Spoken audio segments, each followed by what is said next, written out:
Shabbat Shalom from Temple Concord. This week our Torah portion is the story of the golden calf, which is a story we all know. The people get anxious because Moses is up on the mountain so long, and they build this calf. What's fascinating to look at least for me, is God's reaction and Moses' reaction. So there God and Moses are on the top of the mountain having their meeting, and the people are down below, and God peers down and sees this problem and says, Moses, there's a real problem there. These stiff-necked people are doing bad things. Let me destroy them. Let me just go after them. And God shows this real angry side. There's this real force of anger that comes out of God's mouth. And Moses says, no, God, settle down. Just relax a moment, which is sort of astounding to think that Moses can actually talk God into something. And says, no, let me handle it. And so God lets off. And in a sense, it's reminiscent of how Abraham and God got along with each other. And then Moses goes down the mountain, but instead of dealing with him rationally and reasonably as he had with God, Moses instead follows God's model exactly. It explodes in anger and yells and screams at the people and drops his tablets and rips into them something awful. And so we have this question of how do we deal with anger? God's anger comes out directly, and God says, let me just destroy them. And Moses says, no, don't destroy them. And instead, Moses flashes anger. And it's as if anger begets anger. And then they wonder why the Israelite people become this stiff-necked people. Well, how do you expect the people to react if they're constantly bombarded with anger? I think the reality for us is to overcome that anger. When we see something that goes against what we believe, that seems an absolute violation of what we hold dear, the answer is not to show anger, but rather to show compassion and to say, I'm not sure I agree with this. Let's talk. Let's figure this out. God had a difficult time with that. Moses had a difficult time with it.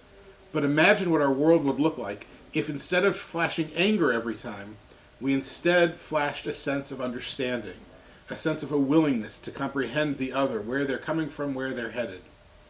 I think it's one of those kinds of lessons that can change dramatically the world we live in. There are too many in our world, both locally and nationally and internationally, who flip to anger immediately, and who immediately turn and flash venom and spew hatred. And there aren't enough of us who pull back and say, let's talk. Let's figure this out. Now, admittedly, all of us have anger, myself included. And there are moments when my anger gets the best of me. But it's at times like this, when reading this Torah portion, that I'm reminded that controlling my own anger and subduing it becomes not just an important task, but a holy task. And it's a task that both God and Moses have challenges with, which is to say that it's not so bad if I myself have challenges with it, but it means I have to pursue it even further than they did. I hope this Shabbat is one where you don't have anger, but if you do, you'll find a way to work through it constructively. Shabbat services at the temple Friday evening at 6 o'clock. We hope you can join us. Saturday morning at 11, preceded by Torah study at 10 and text study at 9. Sunday morning we have Sunday school. Sunday evening is a wonderful Cantor's concert. We hope you can join us. And Monday and the week following, we begin, after Leap Year Day, as it is, the month of March, with all sorts of exciting things coming up, including a diaspora dinner at Ava's, a wonderful Polish restaurant in Solvay. And our Jewish cooking class will take place next weekend on March 6th. So I hope you can join us for both of those. If you have any questions about those kinds of programmings, by all means check our website, templeconcord.org, or call the office.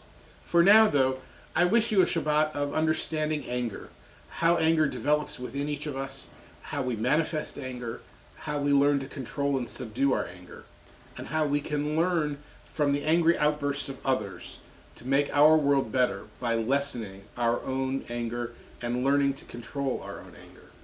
Shabbat Shalom for now. Look forward to seeing you at the temple.